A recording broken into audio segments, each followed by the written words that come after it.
Ремонт стульев в Алмате. Закончили работу над 8 прекрасными стульями. Эти стулья производства Италия. У них шатались сильно ножки, и здесь мы меняли ткань на сиденье. Все сделали. И у некоторых стульев спинка отпадывала.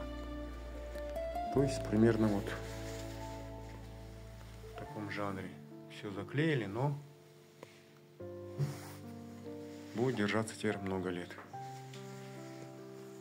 Если вам нужен будет ремонт стульев в Алмате, обращайтесь, с удовольствием поможем. Меня зовут Тимурлан, я занимаюсь ремонтом стульев 15 лет.